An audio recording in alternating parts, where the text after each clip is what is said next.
Spring of 1975. The first time I saw him was at a singles party. My attention was focused on those shiny, hazel eyes of his. I've been dating him steadily for more than 4 months now, and gosh, Joel makes life so wonderful. What a man. The first case that opened the nation's eyes to domestic violence was that of Hedda Nussbaum, a quiet book editor from New York. For 12 years, she experienced physical and psychological torture from her husband, Joel Steinberg, who turned her into a lifeless, numb victim. Using her diary as a tool, she was able to transform her nightmarish realities into a message of hope. This is her story, Surviving Intimate Terrorism by Hedda Nussbaum. Now, the first time it happened, I can't recall. I'm talking about the first time he hit me. All I can recall is the blow of his right hand to my left eye. And then he embraced me. Now that, to me, meant he was sorry. But since I value Joel so highly, I thought of him first. My first step on the road to ruin. August 12th, 1968. When will he love me the way that I love him? I can't seem to do anything right. I can't seem to make him love me. I followed Joel into my closet. He reached in and yanked out my best dress. You really like this dress, don't you? Now, I'm going to rip it right down the middle, unless you tell me not to, in a voice that shows you really mean it. What? Like, you mean it. Joel, please? I love that dress. Come on, let me hear you say it like you mean it. Joel, don't rip it. Don't, please, I want to keep it like you mean it. Joel, please don't rip it, I want to keep it. Sorry, that's not good enough. Ooh. Now, let's try again. Now, because his abuse began more slowly and more subtly, I continued to love the man until escape became impossible. May 14th, 1970.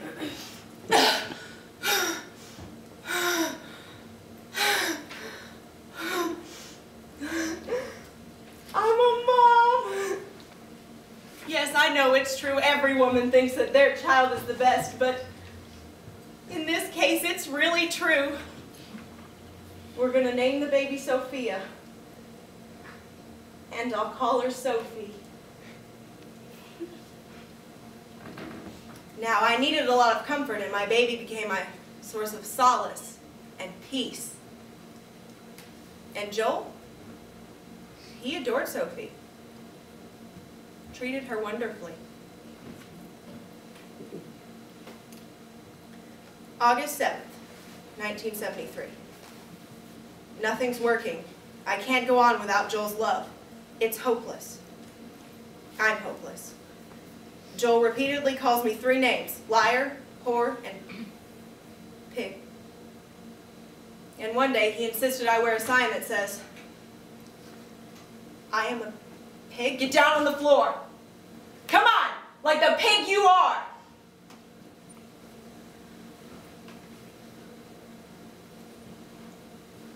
Come on, Piggy, let's go. Here, Piggy, read it, Pig. Mommy.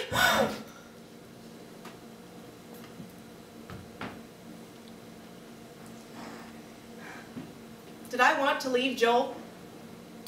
If he even thought I considered it, I was punished. One of his favorites. Joel, please, the water, it's so cold. Please, tell me I can come out now. Mommy?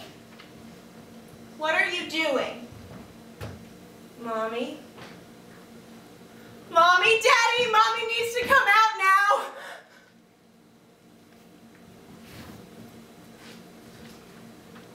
December 21st. 1978. Sophie was scheduled to join Joel at a company Christmas party, which she loved, you know, stepping out with her dad. Mommy, Mommy, Mommy, is Daddy going to take me tonight? Maybe, I don't know. Why don't you go on and ask him? Shut up!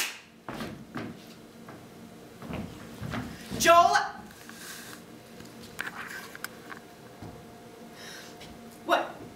What happened? Put her on the bed!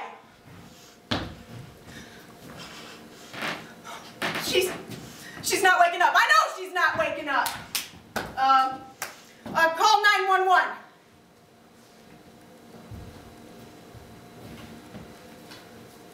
The EMS workers carried her out. The last thing I saw was one limp arm hanging over the edge of the stretcher. Both Joel and I were escorted into separate police cars and carried off to Midtown for booking and questioning. Sophie, she choked on some vegetables, and she stopped breathing. Right, Heather? I said right, Heather?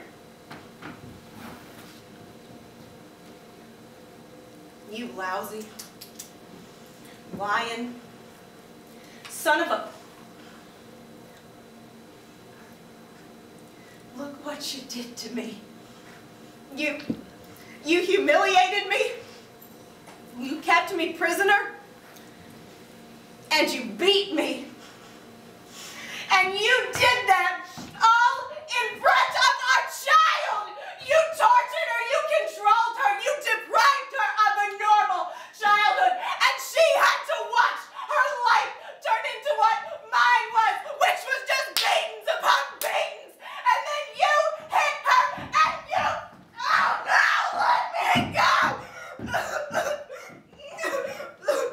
It's not fair. He took my baby.